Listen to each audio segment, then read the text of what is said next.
Greetings, everyone, and welcome. It is June the 5th, 1:15 p.m. Eastern Standard Time, 8:15 there in Kyiv and Moscow.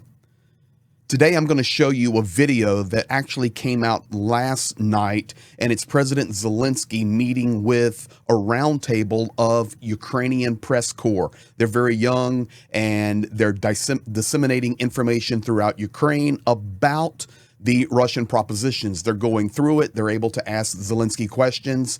And ladies and gentlemen, this video got no coverage anywhere. I don't know if you've seen it, but I'm just getting a hold of it. And it is really just breaking news because literally, as the thumbnail and the title says, Putin, Trump, even Kim Jong-un, because Shoigu was just there. And at the end of the video tonight or this afternoon, I'm going to play you some North Korean media about that meeting translated into English for you. So Zelenskyy makes one move in that press conference with only Ukrainians that absolutely outplays Trump, Putin, Kim Jong-un, everybody at one time. Thank you for being here. Thank you for sharing, liking, commenting. We're growing and you are helping us spread the message, and I am deeply grateful. As you can see, I'm actually wearing a Snap You t-shirt. This was sent in by a viewer. Papa Dutch, thank you. And he says, Greg, I know you don't use a lot of colorful language, but you can say, I think Zelenskyy is saying snap you. And so we'll go snap you. And today's the perfect day because of what Zelenskyy said. Snap you to Putin, snap you to Trump, snap you to Kim Jong-un. This is what we have going on.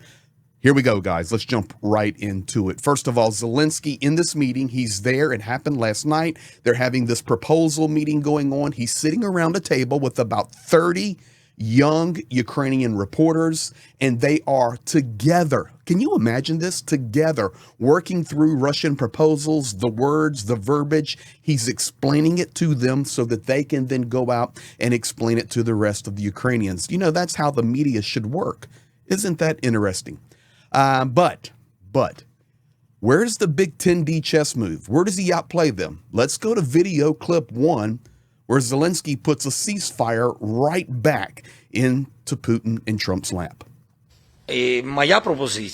My proposal, we offer, which I believe our partners can support, is that we propose to the Russians a ceasefire until the leaders meet. We offer a meeting any day starting from Monday. Why ceasefire before leaders meet?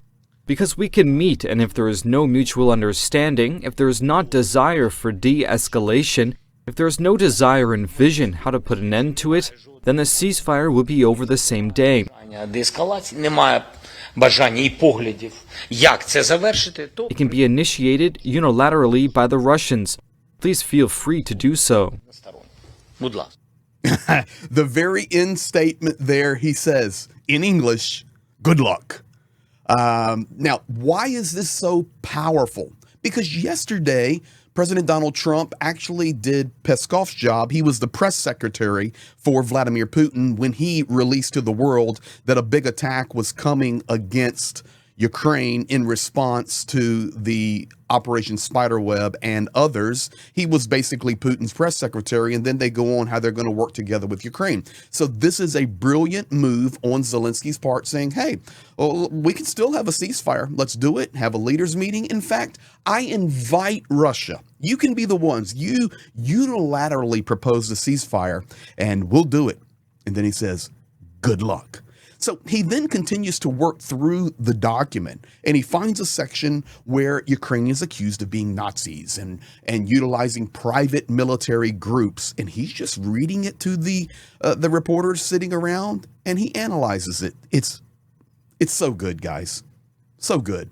About our armed forces of Ukraine, some military units, and they write, I'm dissolving Ukrainian nationalist groups, PMCs, etc., right? First, I'd like to remind you that there are no private units in Ukraine's army. If they mean Azov, we know it's part of Ukraine's National Guard, right? Moving on. If they're talking about private armies, we simply don't have them under our laws. Though, I might reconsider this after their ultimatums. Yes, they have Wagner, and they admit it. That's true. These are serious matters. They admit to having private military companies. Yes, Wagner, whom we've defeated, but they still have some numbers left. Yeah, they accuse us of, private military groups and Nazis. And of course, the Azov, they're just this neo-Nazi rogue group. No, they're part of our border guard. And by the way, we're not the ones that have private military groups. They have Wagner. They openly say it. And by the way, we defeated Wagner. There's some remnants left. Prigozhin, I think he fell out of the sky. And you know what? Maybe we'll consider that in the future. Ladies and gentlemen, perfectly played. And probably nobody has seen this video. I've only seen it in one place, and that's why I'm getting it translated and getting it out to you. Now, let's move on to some topics that have happened after that are vitally important to what we're going to be looking at today, tomorrow. We're still keeping our eyes. There is an attack coming. It's not trying to be a negative Nostradamus. It's just reality. There is a big one coming unless something happens before then, especially after Trump had an opportunity yesterday to say, Vladimir, stop it.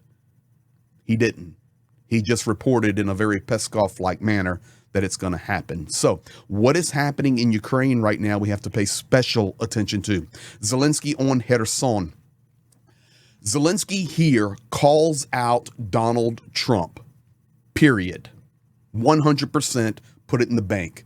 Today, the central government building in Kherson, which has been vacant, ladies and gentlemen, since 2022, the regional state administration building, I'll read it for you. Kherson, Russian forces have completely destroyed it. 2 strikes with aerial bombs, deliberate strikes, not accidental, no military sense whatsoever. They are openly destroying life. Absolutely deranged creatures. Then here in the red, please pay attention. Force is needed to make them stop destroying and killing. Everyone in the world clearly sees who exactly has such force. The United States, yet still isn't using it for the sake of peace. Unfortunately, isn't using it. Direct statement to Donald Trump, especially, I'll get to it in just a second, but Pete Hegseth did not attend the Ramstein meeting. Now we're getting all the reports of drone parts being diverted from Ukraine, going to the Middle East. It's all happening, guys. They're walking away. Let's call it what it is.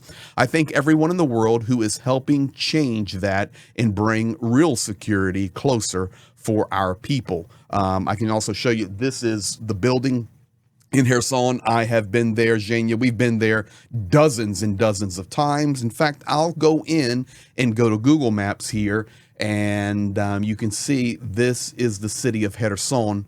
Russia controls all of this, and Ukraine controls all of this. But I'll take you right in and show you this building. It's right in the center of Ukraine. And if you look here, you will see a little place where a statue was. This is the building that's destroyed, and this is the little park behind it.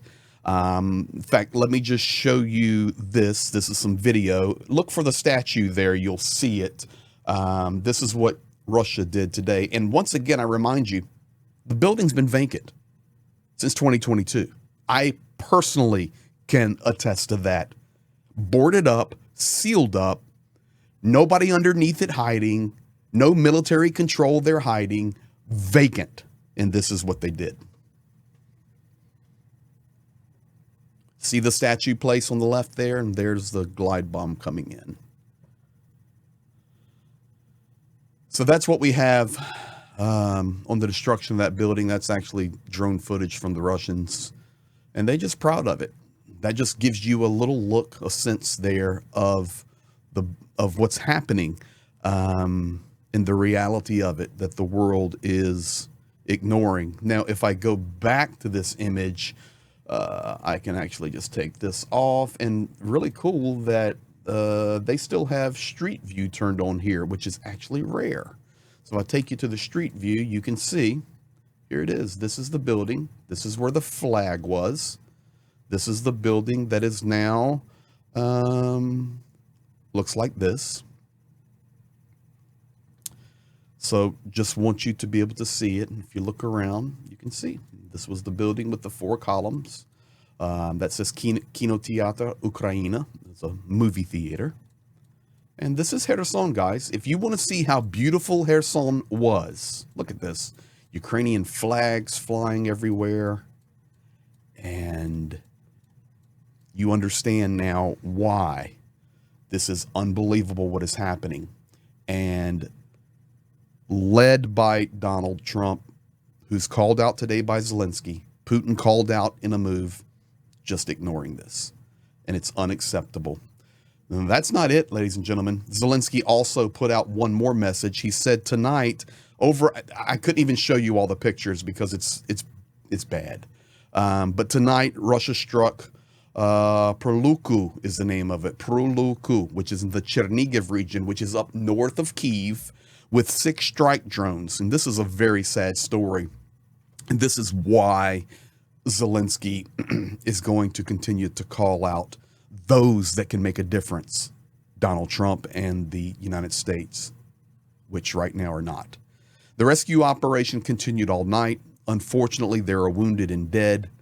Here's the sad part. One of the rescuers arrived to eliminate the consequences right at his house. It turned out that it was his house that was hit by the Shaheed.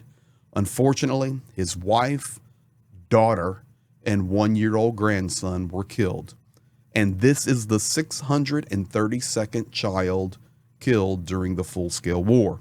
My condolences to all relatives and friends. Russia is constantly trying to buy time for itself to continue the killings. When it does not feel strong enough condemnation and pressure from the world, it kills again. It's the second time today Zelensky's made a direct statement to Trump, who's just now gloating that he had a nice little phone call with Xi Jinping, so everything's happy. And in that phone call, it's not even worth me putting brain cells on, or you. You know, of course, they didn't talk about Russia. They didn't talk about Ukraine. They didn't talk about Iran. They just talked about trade and tariffs and things like that. Oh, by the way, Lukashenko was just meeting with Xi Jinping, so I'm sure that riled Trump up. And also, Xi Jinping invited Lukashenko and Vladimir Putin to the 80th celebration of the end of World War II that China will be having later in the year. So, you know, well, let's go have some tacos, I guess. Perfectly stated here. If you do not know this guy, you probably do not. Ukrainian blogger and massive supporter of Ukrainian military forces. Tells it like it is, but perfectly stated. He says, we hit the Russians with Strata Aviation. We hit the Crimean Bridge for the 3rd time. We destroyed the Iskander missile complex, which Ukraine just did. Massive strike, incredible work. And these derelicts destroyed the empty building with aerial bombs in Kherson, and they killed a family in Pryluky, the one I just shared with you. The people are greedy. The people are a disgrace. The people are scum. This is perfectly stated. Last couple of things. I think why Zelenskyy put the gas down and started calling out a little bit more aggressively on the Trump administration and direct trolling of Vladimir Putin with the ceasefire talks is because multiple sources reporting, Wall Street Journal and others, but now it's internally inside Ukraine. The United States has redirected missile components promised to Ukraine for its own needs. Wall Street Journal reporting, citing sources, according to the publication, the Pentagon has decided to redirect special detonators for missiles that were purchased by the United States for transfer to the American Air Force in the Middle East. Done by the order of U.S. Secretary of Defense Hegseth, who notified Congress of his decision. Not only did he do that, he also chose not to attend the Rammstein meeting. We can't do that because that's Biden stuff. We can't go there. So for the first time, an American presence was not at a Rammstein meeting. What a disgrace the United States is right now. And it makes my heart bleed. Finally, what I promised you at the beginning, Shoigu in North Korea. Oh, it's incredible. And I'm going to play you North Korean media translated into English. Kim Jong-un pledges unconditional support for Russia during the meeting with Shoigu. North Korean leader Kim Jong-un met with Russian Security Council Secretary Sergei Shoigu in Pyongyang to discuss the conflict in Ukraine and deepening strategic cooperation between the two countries. Kim reaffirmed North Korea's unconditional support for Russia's position, highlighting shared resistance to Western pressure, and growing military political alignment. That's what you have. Ladies and gentlemen, where else can you watch North Korean media? This is hilarious. Russian President Vladimir Putin, as per his wishes, sent a delegation led by Sergei Shoigu to visit our country. Kim Jong-un, returning to Pyongyang after 725 days, warmly greeted Shoigu, who conveyed Putin's regards. He thanked Russia's leadership for the bravery of Korean soldiers who fought alongside Russians, defending Russian soil as their own. Kim Jong-un expressed his appreciation. Both leaders affirmed their commitment to expanding and developing their strategic partnership. Handshake and hug. Oh, I love you, brother. Kim wished the Russian people continued victory, prosperity, and happiness in the future. Bye-bye. Have a good day. Ladies and gentlemen, where else are you going to see that? I'm telling you, unbelievable. But you need to heed it because they're in deep partnership. And it had been 725 days since Shoigu had visited Kim Jong-un. They'd mark everything. And you hear them? Vladimir Putin, per his wishes. I mean, come on. This is pure 1963 Soviet Union, and you're witnessing it. This is what is happening. Thank you for being here. Thank you for sharing, liking, and commenting. I'm watching everything right now. In fact, I can tell you, breaking right now, we've got large contingents of drones coming into Kharkiv, coming through Zaporizhia, and that right there, friends, is a ballistic missile coming in towards the Sumy region. So we don't know, but make sure you have the notification bell on and the subscription to the channel, and we'll do our best to keep you posted. Thank you for all that you do. Thank you for helping us grow, for all the partnerships, and the best is yet to come. We truly believe that as we stand together. Bye-bye.